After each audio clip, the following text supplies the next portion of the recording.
in this section, we want to talk about the various artifacts and what do you look out for in this artifact when you are doing a third-party risk assessment review. Now, first artifact I want to look at the SOC 2 report. I already talked about it in my previous video, so you can go through it. But one of the things you are looking at is that did it assess all the trust service criteria or the 5 trust principles? Then, what is the management assertion? You also want to see the system description, the control environment, the risk assessment, and the control activities that actually took place. Most important also, you also want to look at, is there any incident that happened? And what is the auditor's opinion? Is it a qualified opinion or unqualified, a disclaimer or an adverse? And you match that with the management assertion to give you a better understanding of it. And you also need to make sure that you are verifying the date. Is there a bridge gap or a gap letter that is also in there? You need to be able to have a look at all those things when you are reviewing a SOC 2 report.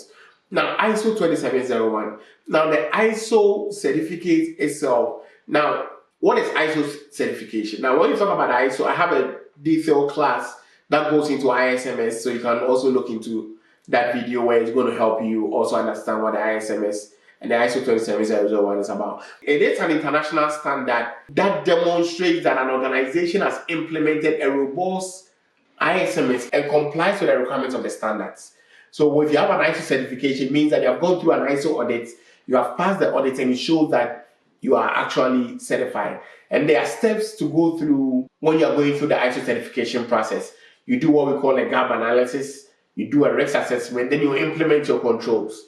Then after you do an internal audit, a management review, then now you go through getting a third party to come on board, come and assess your system to be able to make sure that they can grant you that certification. That certification is usually for 3 years, then you have to renew it as time goes on. Now, we have a document that we call a statement of applicability. Now, this is an essential document in the certification process. Now, the statement of applicability outlines the scope of the ISMS. It lists all the controls in the Annex A of the ISO 27001 that are applicable to your organization's specific context. And the Annex A mostly consists of 114 controls, which has been breaking into various sections, which I'll go through some of the sections in this class. Now, you need to be able to see that statement of applicability, which will provide you with a clear overview of the organization's security measure and their security posture. Now, this is subject to review, and you need to review that to make sure that it is in line with the certificate, the date and everything that is being noticed there is actually in compliance. Then the next thing that we have to look at is a penetration test report. Now, a penetration test report is a detailed document that provides a comprehensive overview of the findings and results that were obtained during a penetration testing engagement. What is a penetration testing engagement? Penetration testing just talks about the fact that we just realized that we want to find out what are the very loopholes in our system. And so we create for ourselves a virus, or we create for ourselves a threat. Then we try to take advantage of our system to see what areas in our system will be vulnerable to these threats that we are doing. And so a key components you also have to look at when you are reviewing that, you need to look at the executive summary. The summary will tell you the summary of the penetration test, the findings, the impacts, recommendations, and so on and so forth. Then you need to have the scope and the methodology.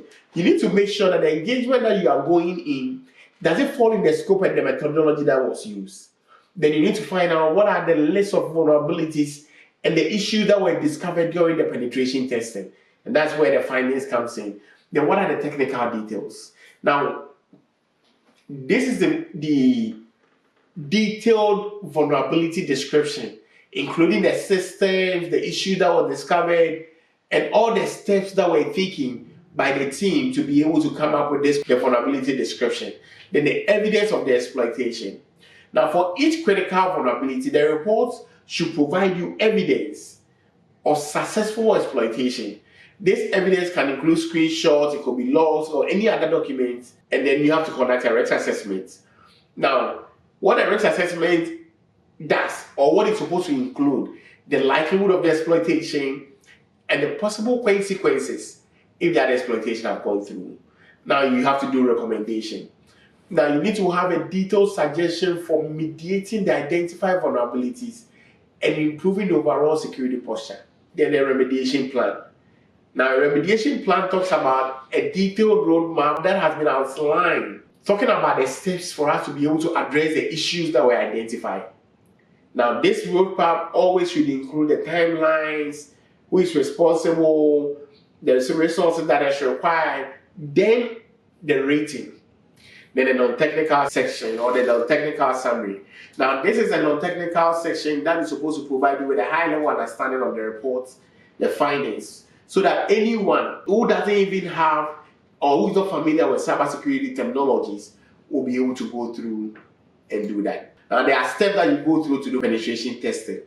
Now, we have the reconnaissance, that is the first stage, and that's the foundation of the entire process. Now, over here, the tester embarks on gathering intelligence about the target system. Then we have the scanning that goes on. This involves the technical review of the targeted system, the automated tools like the vulnerability scanners and all those. Then after that has been done, now the target system has been thoroughly scanned. Now the process proceeds to the vulnerability assessment stage, and this is the careful analysis of the target system to identify the potential points of exploitation. Now once the vulnerability assessment is complete, and you move to the exploitation stage. Now, the tester now attempts to capitalize on the vulnerabilities that have been discovered. Now, you know all the loopholes. Can you enter those loopholes or cause any damage in the organization? Then now you do your final reports on that. Now, other reports that we also have a look at is PCI DSS. And when it comes to PCI DSS, we have the AOC and the ROC. Now, those documents are the ones that mostly we need to be able to review. And as you said, you know that there has to be a KOSA who is doing this assessment and bringing those reports. Now, there are other things that we do. We call Bitsight reports. A Bitsight report means that the Bitsight is a third party, like a security scorecard report. So we have to look at, it gives us an overview of your security posture.